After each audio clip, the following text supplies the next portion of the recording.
What's up, everyone? My name is Mason, and I'm here to give you your Christian persecution updates for the week. It's almost Christmas, so Merry Christmas, everyone. Just keep these fellow believers in mind and pray for them as everything starts ramping up more. So, this week, one of the big news is that Nicki Minaj started speaking out against the persecution of Christians in Nigeria.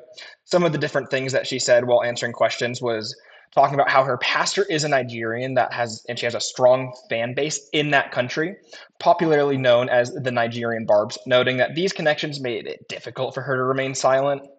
There are reports of kidnappings and killings of Christians during church activities, and this is a growing trend, and people are starting to speak out about it more and more. I also wanted to come over and show how Mike Winger, one of Christian conservative biggest YouTubers, speaking out more and more. He came out recently and said we should defend persecuted Catholics and persecuted Orthodox with the same fervor we defend persecuted Protestants.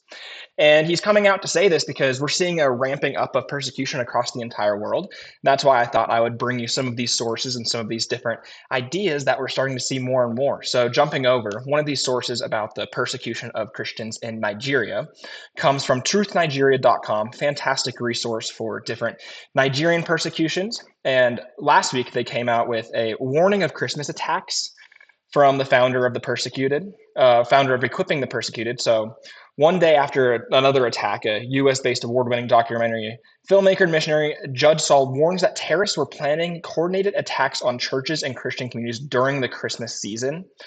Since this article has come out, there have been multiple shootings, and Mike actually made a video about that. And they're thinking there's going to be more for Christmas. One of these big fears comes from last year. There was a mass Christian shooting in Nigeria at the hand of these people called the Fulani herdsmen on Christmas Day, where the total dead was in the attack was about 33. This could have been more. This was written right after Christmas, so January 4th this last year. So 33 dead this last Christmas. They're thinking it could be even worse this year.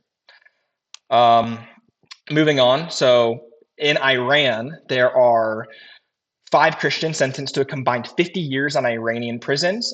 These 5 Iranian Christians were sentenced to a combined 50 years in prisons for religious activities, including prayer, baptism, and distributing Bibles, according to different watchdog organizations.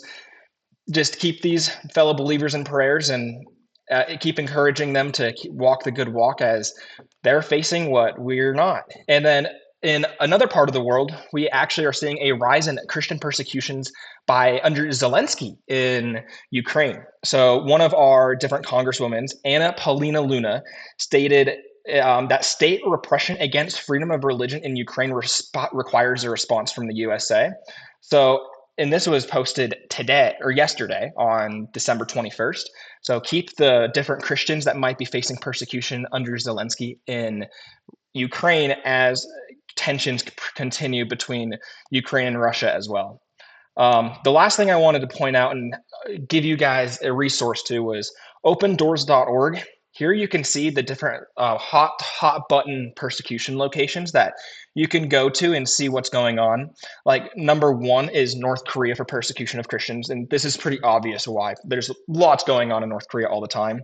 Number two is Somalia, also not very surprising. Three is Yemen, but right now Nigeria is now up to 7 when it used to be much lower. So, this is why a lot of Christians and people are pushing so much effort and emphasis on Nigeria. So, just look at this map and pick a location and let's cover the world in prayer. Let's remember our brothers and sisters in chains.